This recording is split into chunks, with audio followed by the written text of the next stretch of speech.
In the technology sector, it's often celebrated that a few people can make huge breakthroughs. And sometimes people think that may be the way to get advances in all areas of science, including medicine. They have an image of breakthroughs being made just in the lab. And that work is very important. And that model has done great things. But today we're going to talk about advances that require hundreds of people and massive collaboration. We started Grand Challenges 16 years ago with that idea in mind, to build a global network of researchers, scientists, and innovators, and to identify the most important problems so that we could focus their collective brain power on these problems. Now, so many scientists all over the planet, whether they're in this meeting or not, are involved in a particular grand challenge, which is ending the current pandemic. All over the world, some of these researchers are breaking down silos.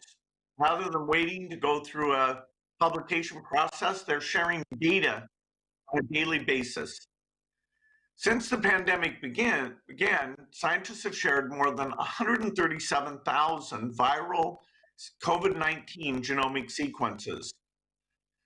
The pharmaceutical companies are cooperating on production in ways that really have never been seen before. For example, the antiviral remdesivir created by Gilead is being produced in Pfizer factories. And international teams of scientists are collaborating at full speed on the vaccine clinical trials.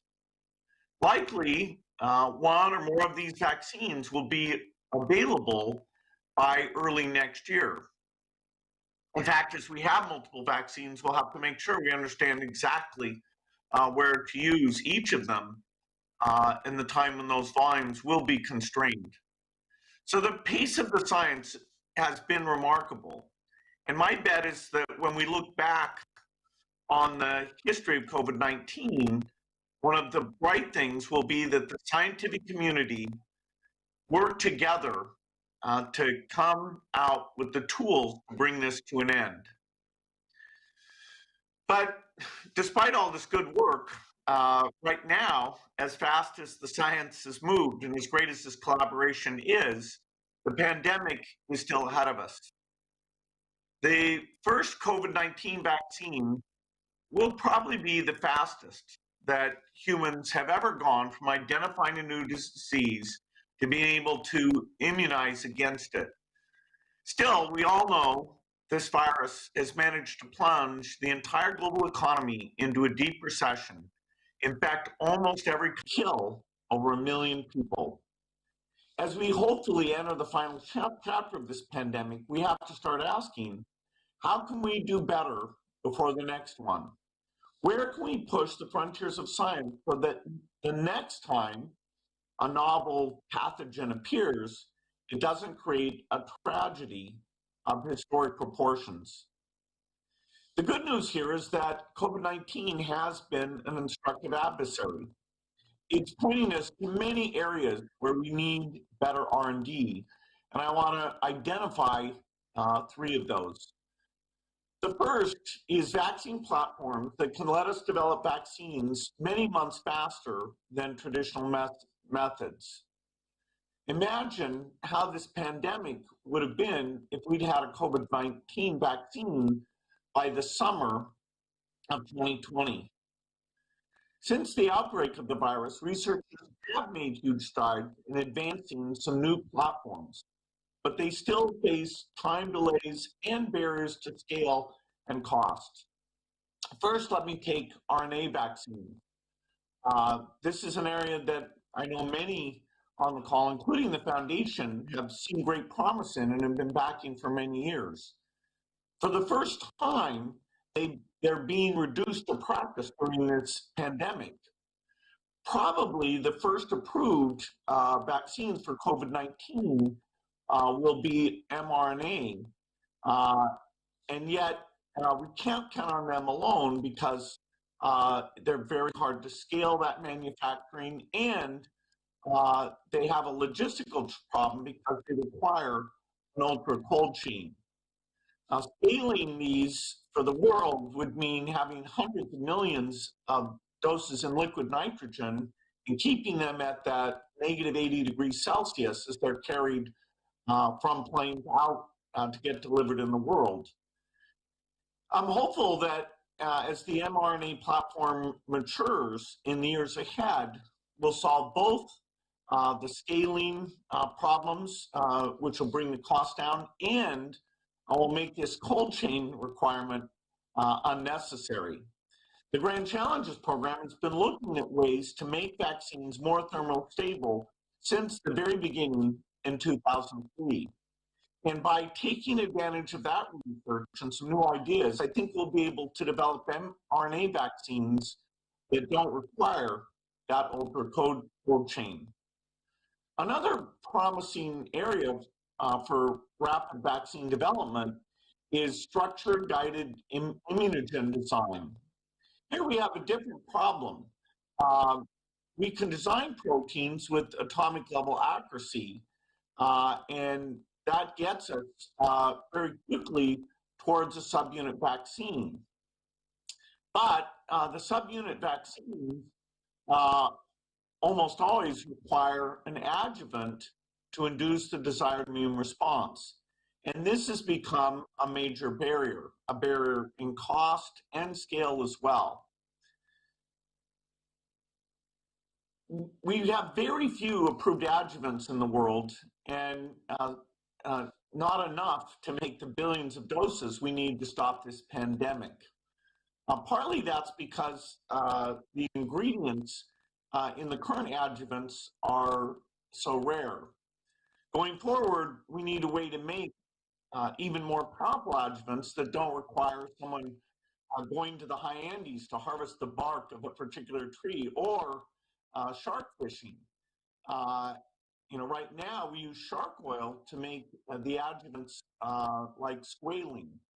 Chemically synthesized adjuvants, ones that we can make without these restricted raw natural resources, need to be a solution here. We also need to develop small molecule adjuvants that act through different pathways of innate immune activation. These will offer a broad range of options for driving the type and duration of immune response, which we really need for the difficult vaccine challenges that we've been working on for a long time, specifically HIV, tuberculosis, and malaria. So more risk is required to advance new adjuvants, and I do think we can make huge progress on this in the next 5 years. The second area that's very important is monoclonal antibodies. This is an area where we also need more research. Platforms for generating, isolating, and analyzing monoclonals have come a long way, and we're seeing that during COVID-19. It's month 10 of the pandemic, and we're already getting some efficacy data in humans. And compared to the past, that's incredibly fast. Still, monoclonals also face challenges in the time delay to get to scale, as they're currently manufactured with mammalian cells. It takes many months to go from the seed to high-scale manufacturing. But it's possible that different production approaches, using perhaps fungal cells or plants, we could see a 5-fold reduction in that production lead time. And there may even be different ways to produce monoclonal that are cheaper and faster. Nucleic delivery platforms have the potential for accelerating response times even more. And this is an approach I'm personally quite excited about, because it would eliminate that step of having to make the antibody proteins and instead just use the body, given the genetic sequence, to make the antibodies itself. And so once you're dosed, would become the monoclonal factory. A third area that we need much better innovation in is diagnostic platforms. COVID, because of the asymptomatic transmission, has shown us that if we want to block change of infection, we can't just look at the people who are symptomatic. In the United States, 3 out of 4 people infected with COVID-19 are never diagnosed. Usually that's because they either have mild symptoms or none at all.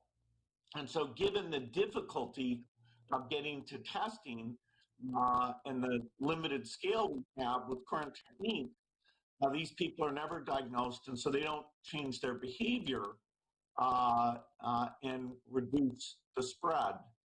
Even sometimes when people are tested, the results come back negative because some of the tests are not sensitive to small amount of virus. But of course, those people often, as the virus grows, they infect people. So the diagnostics are letting us down. Right now, the current business model is based on finding people with symptoms, and we need to change that. We need sensitive and specific diagnostic for asymptomatics, and we need to make it easy to access.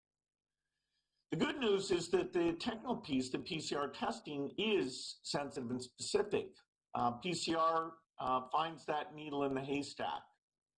A lot of our challenge, though, is the logistics. One vision is that we should have a test kit that we can spread out into the community, either into medicine cabinets or community centers, pharmacies. It would just be a Q-tip swab and an envelope. And anyone who was exposed could self-diagnose without having to stick it too deep into their nose, and then they'd mail off that envelope.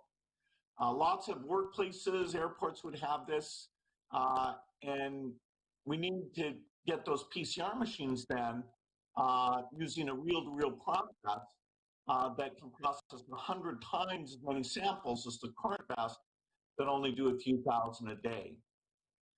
Another approach is to use a point-of-care diagnostic platform called Lemura. It's small enough and also very sensitive and can get out to primary care. Also, it's even portable, so a health worker might be able to bring it into the community itself. So diagnostics is another key area